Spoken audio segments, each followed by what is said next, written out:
Kawan-kawan jurnalis sekalian ya, kita baru saja diterima oleh Komnas HAM.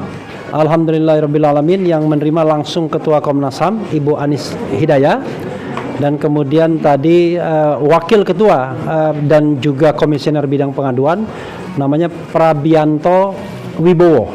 Jadi dua orang yang paling berkompeten di Komnas HAM ini menerima kami selama kurang lebih 1,5 jam. Dan kami sudah menyampaikan hal-hal yang perlu kami sampaikan. Dan yang paling utama adalah soal adanya dugaan pelanggaran hak asasi manusia dalam penanganan kasus ijazah palsu yang pada saat ini sudah menersangkakan 3 orang yang kemudian hadir dalam pertemuan ini, yaitu Dr. Roy Suryo, kemudian Dr. Rismon Hasiholahan Sianipar, dan kandidat Dr. T. Fauzia Tiasuma. Yang kami persoalkan adalah prosedur dan substansi tentunya. Dari sisi prosedur, penersangkaan dan kemudian pelimpahan perkara hari ini sangat-sangat bermasalah. Karena kasus ini sesungguhnya tidak layak untuk ditindaklanjuti dalam tahap apapun, baik penyelidikan maupun sekarang pelimpahan kasus ini. Karena pangkal pokok persoalannya kan adalah ijazah, dan berdasarkan prosedur hukum yang ada harusnya dibuktikan terlebih dahulu ijazahnya palsu atau tidak. Dan karena ini adalah dispute di ranah hukum, ya harusnya putusan pengadilan non pidana yang harus menyelesaikannya. Ada citizen lawsuit yang ada di Solo, dan kemudian sebenarnya bisa juga digugat secara petun untuk mengetahui apakah ijazah itu palsu atau tidak. Tetapi ternyata prosedur itu dilampaui begitu saja.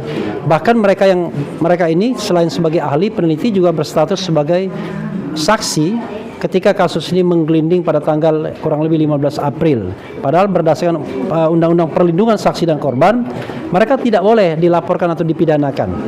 Karena itulah kita kemudian mengadukan ini ke Komnas HAM, potensi pelanggaran hak asasi manusianya, prosedur yang tidak dihormati, ketidaklayakan kasus. Dan terakhir sebelum dilengkapi, kami mengatakan kalau hari ini ada pelimpahan, sekali lagi mengatakan pelimpahan itu sangat tidak layak secara substantif dan melanggar prosedur. Bayangkan, setelah dilimpahkan tiba-tiba ada pemeriksaan ahli dan saksi kami. Ya kami tentu saja sudah mengajukan, tetapi rupanya pelimpahan itu dilakukan sebelum pemeriksaan dan saksi dan ahli kami. Padahal ahli yang diperiksa baru 3, saksi belum, dan masih ada ahli dan saksi yang bakal kami ajukan. Itu satu. Kedua, secara substantif pasal-pasal yang dikenakan kepada RRT, Roy, Rismon, dan Dr. Tifa itu memang tidak layak. Karena pasal tersebut memang pasal yang dimaksudkan untuk mengkriminalkan, bahkan ada upaya untuk sekedar ada ancaman hukuman 5 tahun sehingga bisa ditahan sewaktu-waktu. Itu juga sudah kami sampaikan. Dan terakhir, ketika kami diyakinkan soal gelar perkara khusus mengenai ijazah yang so-called asli, bahkan Mas Roy mengatakan makin yakin bahwa ijazah itu 99,9% palsu, dan itu juga keyakinan Dr. Tifa dan juga Dr. Rismon. Itu saja, silakan mungkin bisa ditambahkan siapa duluan? Mas Roy, silakan. Mas Roy. Baik, Assalamualaikum warahmatullahi wabarakatuh. Waalaikumsalam. Jadi tadi kami di dalam juga dikonfirmasi langsung oleh Ketua Komnas HAM Bu Anis Hidayah, kemudian juga oleh Wakil Ketua Komnas HAM Pak Prabianto, dan juga oleh staf-stafnya. Ada juga khusus bagian pengaduan. Memang betul, kami dikonfirmasi, kami dulu pernah datang ke sini dan juga menyampaikan, dan tadi Komnas HAM juga menyampaikan kalau dulu sudah bergerak, tetapi ini ada beberapa data baru yang termasuk yang di-highlight adalah ketika status kami naik menjadi tersangka, kemudian kami kena cekal, kemudian kami kena wajib lapor. Itu adalah pelanggaran hak asasi manusia yang luar biasa berat, ya. Dan kami tadi menyampaikan bahwa ini buktinya, kalau kami itu ketika melakukan penelitian itu adalah resmi diminta oleh TPUA waktu itu selaku saksi, ya, selaku ahli. Dan saksi atau ahli itu berdasarkan Undang-Undang Perlindungan Saksi dan Korban itu memang tidak boleh ditersangkakan gitu, apalagi dilakukan pelanggaran hak asasi manusia seperti kami. Dan kami berarti kesimpulannya tetap sama seperti tadi yang dilakukan Prof. Rafli, ya, bahwa termasuk skripsi yang tidak diuji. Itu adalah temuan kemarin ketika sidang Citizen Lawsuit di Solo, ya, Profesor Gagas itu menyampaikan bahwa harusnya orang-orang yang lulus tahun 80-an itu ada memiliki 2 ijazah, sarjana muda dan sarjana, dan Jokowi itu tidak memiliki itu. Kemudian berkas-berkasnya semuanya harus rapi, ada ketikan, kemudian tidak boleh kemudian hanya tulis tangan dan lain sebagainya. Bahkan sekali lagi saya sampaikan bahwa hasil Citizen Lawsuit di Solo itu pun sangat-sangat penting, karena di sana pernah hadir Komjen Pol Ugroseno yang juga menyampaikan bahwa foto yang ada di ijazah yang disebut-sebut ijazahnya Joko Widodo ini bukan Jokowi. Ya, itu seorang komjen mantan Wakapolri aja mengatakan begitu. Nah, tapi yang paling penting hari ini yang ingin saya sampaikan, dan ini sama sekali baru, ya, tolong ini di highlight, adalah tadi Komnas HAM memastikan dari 2 gelar perkara yang diselenggarakan baik di Mabes Polri maupun di Polda Metro Jaya, semuanya mencatut nama Komnas HAM. Sekali lagi saya ulangi, semuanya mencatut nama Komnas HAM. Komnas HAM tidak menyatakan atau tidak hadir, bahkan tidak setuju dengan keputusan itu. Jadi tidak ada persetujuan Komnas HAM, tapi selalu dikatakan kami sudah persetujuan Komnas HAM. Jadi sekali lagi, tadi langsung dari Bu Anies, langsung dari Pak Prabianto, Ketua dan Wakil Ketua, bahwa semua hasil kepolisian itu di luar tanggung jawab Komnas HAM. Jadi di sini kita ini segera menyampaikan kepada masyarakat, dibantu oleh media, bahwa apa yang disampaikan oleh Komnas HAM itu tolong diperhatikan baik-baik. Polda Metro dan Mabes Polri itu mencatut nama, ya, mencatut nama Komnas HAM sebagai kesimpulannya. Padahal Komnas HAM tidak hadir di sana dan tidak ikut menyetujui kesimpulan bahwa ijazahnya asli, kemudian itu sudah diperiksa dan lain sebagainya. Saya kira tambahan saya singkat itu aja. Saya kembalikan Prof. Rafli. Tambahan sedikit aja. Jadi tadi dikatakan Ketua Komnas HAM bahwa mereka memang diundang dalam gelar perkara itu, tetapi mereka tidak datang. Nah, karena tidak datang ya tentu tidak ada koneksi apa-apa. Kira-kira begitu ya. Jadi gitu. Nah, walaupun polisi pada gelar perkara mengatakan Komnas HAM juga hadir dan lain sebagainya. Tapi itu konfirmasi Mas Roy ya? Enggak, memang ada. Oke. Soalnya waktu gelar perkara khusus pertama saya nggak datang. Oke. Ya. Oke, silakan siapa dulu? Saya tambahkan ya. Ya. Ya, saya tambahkan yang kami laporkan sebagai sebuah diskriminasi berat, ya, sebagai sebuah pelanggaran HAM berat, adalah bahwa mulai dari kami menjadi saksi, kemudian naik menjadi terlapor, lalu naik menjadi tersangka itu, kami sama sekali belum diberikan kesempatan untuk memanggil saksi-saksi maupun ahli-ahli kami. Ya. Saksi ada charge maupun ahli-ahli kami yang menjadi justifikasi bahwa kami memang betul-betul peneliti yang merupakan ekspertis, ya, di dalam bidang yang kami gunakan untuk melakukan penelitian terhadap ijazah dan dokumen-dokumen dari Joko Widodo, termasuk perilaku beliau yang capture pada video-video, narasi-narasi, pidato-pidato maupun foto-foto mulai dari tahun 2014 sampai tahun 2025 yang menjadi bahan dari penelitian kami.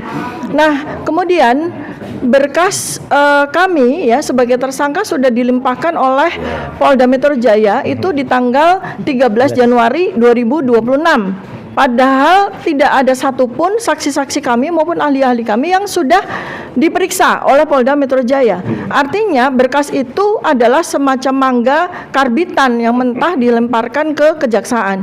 Dan yang anehnya lagi, pada saat berkas kami sudah dilimpahkan dari Polda ke kejaksaan, di tanggal 15 Januari Polda memberikan kepada kami surat pemanggilan saksi-saksi dan ahli-ahli kami. Artinya ini adalah sebuah pelanggaran HAM yang luar biasa. Nah, dan padahal kami mendapatkan data bahwa sepanjang 9 bulan sejak laporan polisi Joko Widodo dan para termul itu diproses oleh Polda Metro Jaya, sudah Polda Metro Jaya sini sudah mengatakan bahwa ada 22 ahli dan 127 saksi yang sudah diperiksa oleh Polda Metro Jaya, dan itu bukan dari pihak kami. Sementara kami tidak ada satupun saksi maupun tidak ada satupun ahli yang sudah diperiksa oleh mereka. Oleh karena itu maka ini sama sekali tidak fair, sama sekali tidak adil, dan tentu saja melanggar hak asasi manusia.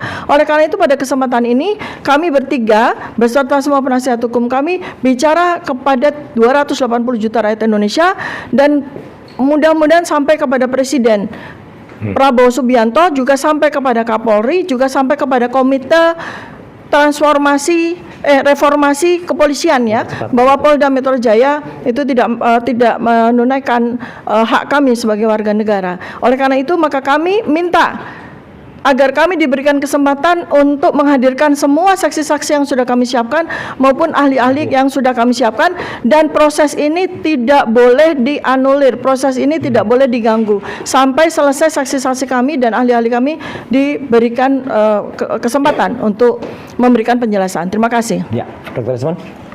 Penting. Ya. Terima kasih media.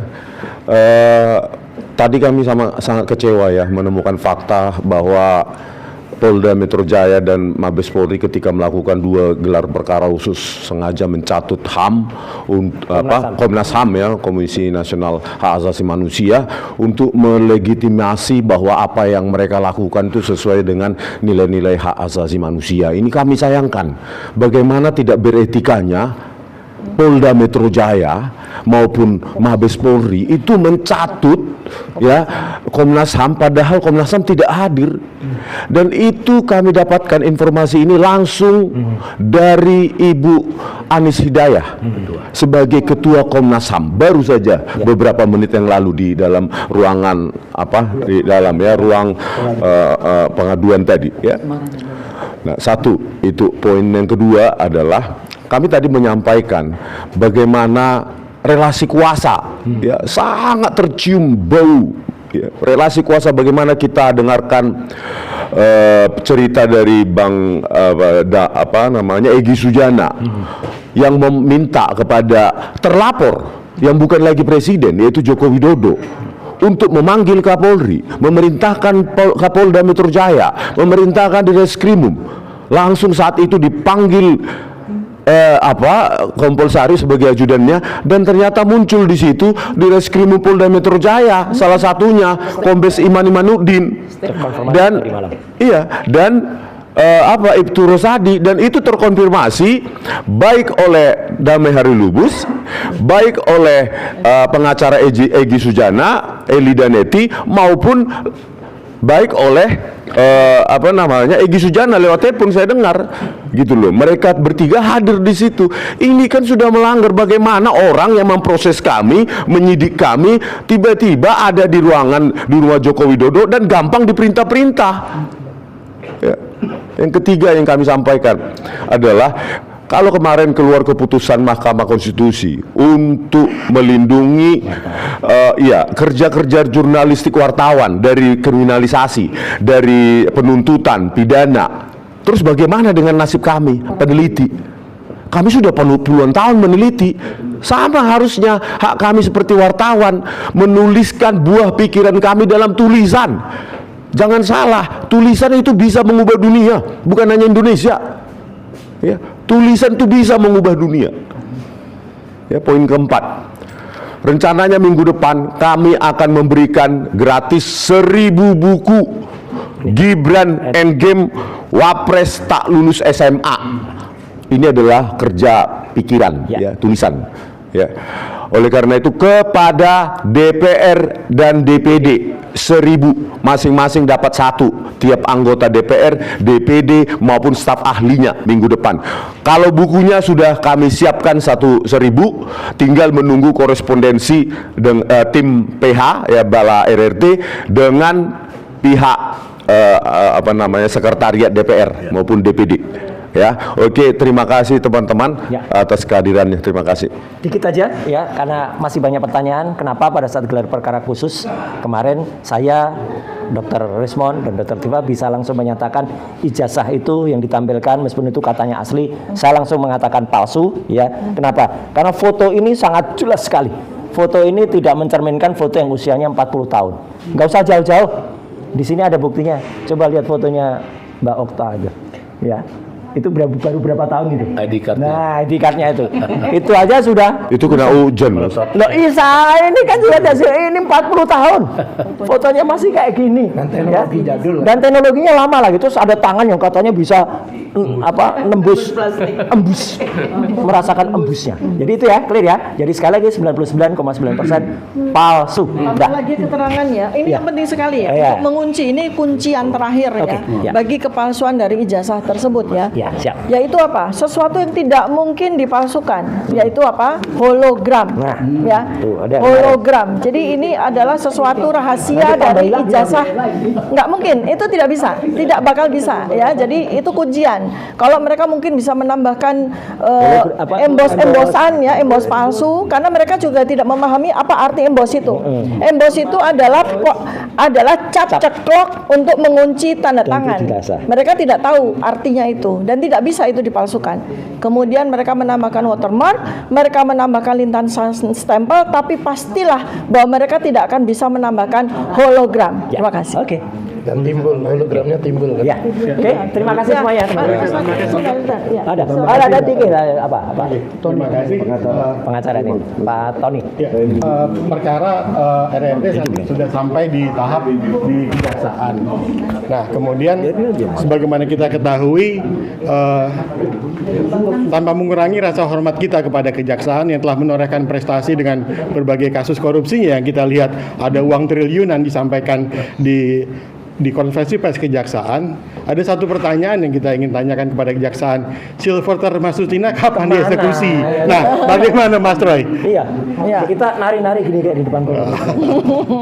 Oke. Kayaknya Silverter. Ya, jadi artinya lebih penting Silverter Masustina diproses, dieksekusi dibanding dan punya prestasi dibanding memproses kasus RRT. Sekian, terima kasih.